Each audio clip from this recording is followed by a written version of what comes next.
This is a video to give you instructions on how our course works on D2L. If you've never been on D2L before, you need to do the tutorial that's listed in our syllabus. For those of you who have worked with D2L before, you'll see that this course is designed and organized slightly different than some of your other courses, but it's very user-friendly once you understand our format. So I'm not going to go over the tabs at the top. You should be able to use those correctly if you have done the tutorial. So I'm going to just go in and show you where some things are in this course. So the first thing we'll see is the Start Here. If you're watching this video, you've already chosen Start Here because that's where you found this video. So I'm going to show you some other things. Under Course Basics, you will see that for this course, we have the syllabus and course calendar, a video tour of the syllabus and course calendar, a link to our course website, and this is an external website that you are free to use if there's any problems on D2L. Also, we have field placements in this course, so we have our Field Experience Handbook, and it's very important that you read the student section. We have our HACC program standards, which we'll be going over in the beginning of the semester, our NACCE Code of Ethical Conduct standards, and also our HACC compliance website. And this is where you're going to be uploading a lot of documents, and this is also where you've uploaded your clearances at this point. All of these things are course basics, and that's where you'll find them.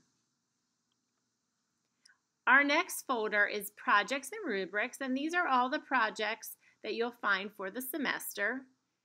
One thing, when you open a project, you'll see that there are video directions, and there's also a handout of directions. What you want to do when there's a project in this course is you want to open the project handout and then watch the video directions. And you can kind of have that handout in front of you as you go through the video directions.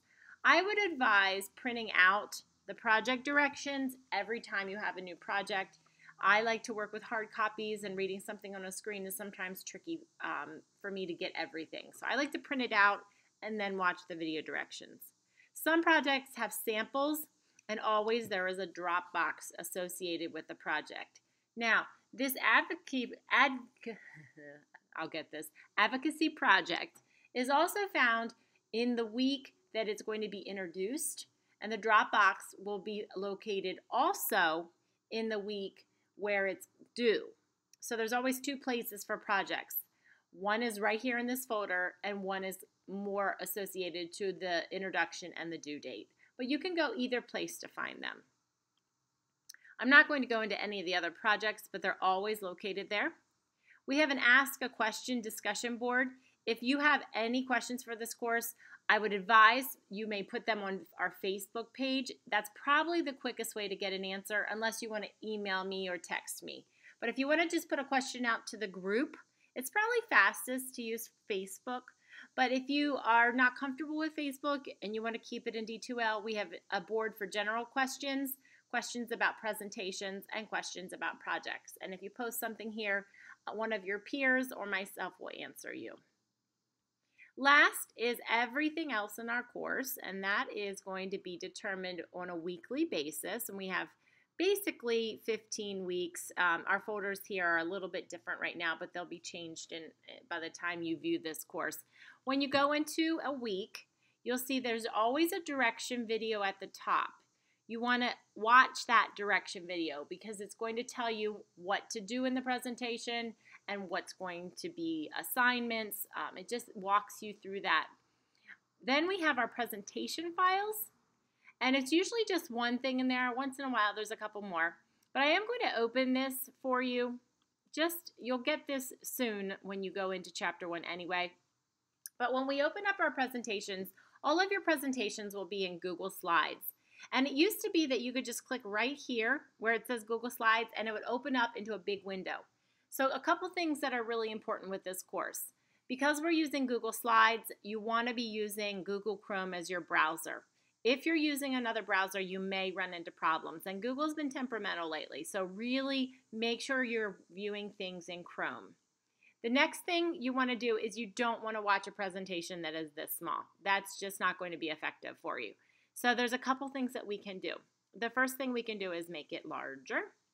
And that's right now the easiest way. But we want to be able to scroll through our presentation.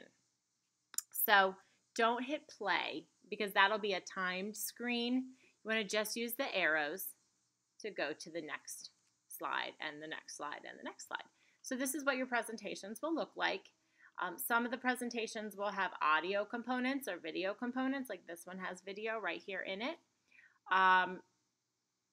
When we have those, you want to make sure you stop and listen to them, and that's where that instruction video that was right here in our presentation files, right here. The directions will show you where there's a video, where there's an audio. It will really give you that explanation of what you need to do for the week. Basically, also in that weekly folder, you will have any new projects that are going to be introduced. So I did tell you they're up here in the project folder, but this week we're going to get an introduction to our professional portfolio. So you'll also see the project right here in our week 1 folder. And then we have a weekly Dropbox. So our Dropbox has 2 things that go in it this week, and it's going to be our NACCE Statement of Commitment and our program standards. And normally you Dropbox them, but because we're using the Hack Compliance website, you're actually, instead of Dropboxing them, you're going to put them right into the compliance website. On other weeks, you'll drop whatever is asked to be dropped. So if I take you into week 2, there's nothing due. There's no Dropboxes. Week 3, you do have a Dropbox right here for your project. Week 4, no Dropbox. Oh, actually you do. It's up here. It's within the presentation files. So whenever you see a Dropbox, that's just where you'll put whatever work is due to me. At this point, just a couple reminders that I already went over. You want to make sure you're working in Google Chrome. When you're viewing a presentation, you want to enlarge it to full screen so you can really interact with it. And again, it's important that you read those weekly directions. So anything else you can put on our Facebook page if you have a question. Also, you can post it in our discussion board. That should be all. The only other thing I want to show you is our course schedule, and this is very important. Whenever you have something due, it will be on our course calendar. So starting on Monday, that's where we are now, you'll see your weekly assignments. This matches the course calendar in your syllabus exactly. So if you want to print out your syllabus and work from there, all the due dates are the same as they are on the computer. If you like to work off the computer, it's there for you as well. All right, that's our video on how to interact with Course Education 111.